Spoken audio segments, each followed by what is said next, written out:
5, 4, 3, 2, 1. Miloko TV. Kwa jina naitwa Hamza Nastas Mwiru, ni mkazi wa Kongowe Bakwata. Mimi nilikuwa nikipenda kuzungumzia swala zima kuhusu barabara ya Kilwa Road. Barabara hii ina matatizo makubwa kwa kipindi cha muda mrefu sana. Leo hii unakuta barabara ina mashimo, haiwezi kufahamika ni nani anaweza kutatua hili swala. Lakini tulikuwa tunaiomba serikali kwamba waweze kutusaidia, kwa sababu kuna msongamano mkubwa wa magari, ajali nyingi, hususan watu hata makazini wanakuwa wanachelewa kwa sababu ya barabara. Tulikuwa tunaomba serikali yetu itusaidie kwenye kipengele hiki. Leo hii mtu anayekwenda Morogoro na anayekwenda Temeke au anaenda Muhimbili anaweza kufika Morogoro kuliko anayetoka Kongowe ama Vikindu kwenda kazini kupitia hapo Posta au Kariakoo. Inakuwa ni changamoto kwa sababu ya barabara. Kwa hiyo tulikuwa tunaomba serikali yetu iweze kutusaidia sisi wa njia ya Kilwa Road. Na hii hususan barabara inatumika kwa watu wa aina mbalimbali. Leo hii barabara inatoa mpaka nje ya nchi, inaunganisha baina nchi na nchi. Leo barabara imekuwa mbovu kweli, inakuwaje? Nani anakwenda kutusaidia kama sisi tunatoa malalamiko yetu?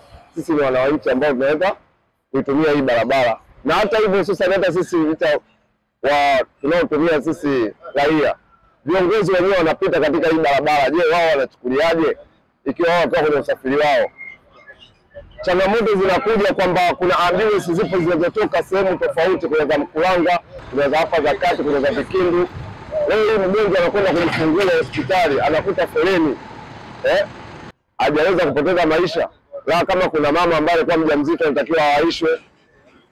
Haya, barabara ni kama hivi, umekutana na foleni, ambulance itaenda kupita wapi?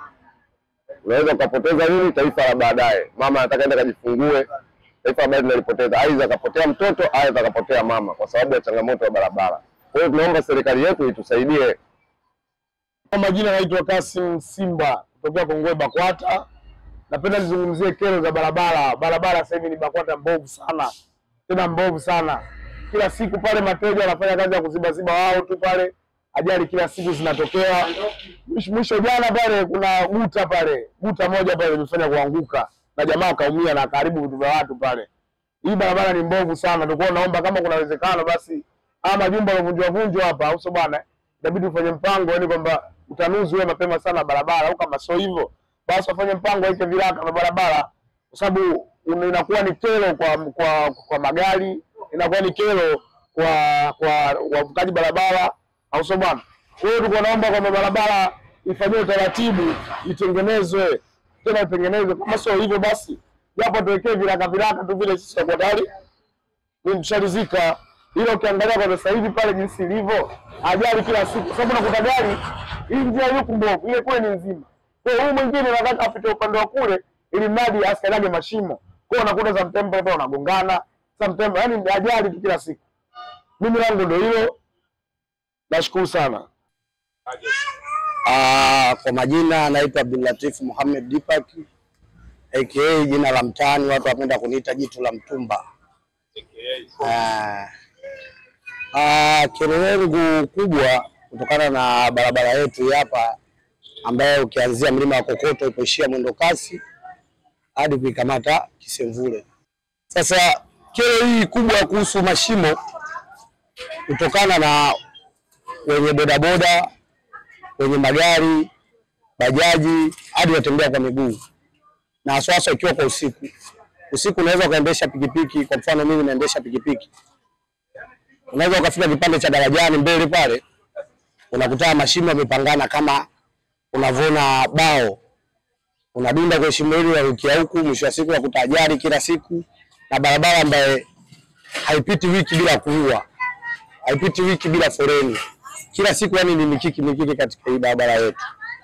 Kwa hiyo tuko tunaiomba serikali kutokana na changamoto ya tunaopata ya barabara, wajaribu kufanya haraka ujenzi huu wa barabara kutokana na fujo hizi za bodaboda, magari, umeona kusababisha nini? foreni, umeona, kutokana na mashimo, magari kuharibika njiani, kila kitu, umeona. Kwa hiyo tunajaribu kufikisha ujumbe huu kwa viongozi ambao wapo katika nchi hapa na wao wasimamizi wa TANROADS, umeona, wakandarasi. Hata kama watapokuja kufanya kazi, basi wafanye kazi katika kiwango ambacho kiko juu kutokana na ubora ambao wa barabara ambayo itahitajika, kwa sababu kutakuwa na ujenzi wa mwendo kasi kama tunavyosikia, ambayo itaweza kaishia Kongowe mwisho. Sawa, ujenzi wa mwendo kasi unaweza ukaanza, lakini njia bila kupata suluhishi ya magari ambayo yanaelekea mjini na yanarudi, watu wanatoka hapa Kisemvule, maana yake bado kutakuwa na foreni na bado mashimo yale yataendelea kuwepo. Yaani hii changamoto ishakuwa kubwa sana na watu washapigia kelele sana, na ukiangalia sasa hivi serikali imelipa hela, umeona, baadhi ya majumba ambayo hapo barabarani wameshalipa kwa asilimia kama 80. Wanaobaki wengi ni nyumba ambazo za kurisi za mirasi.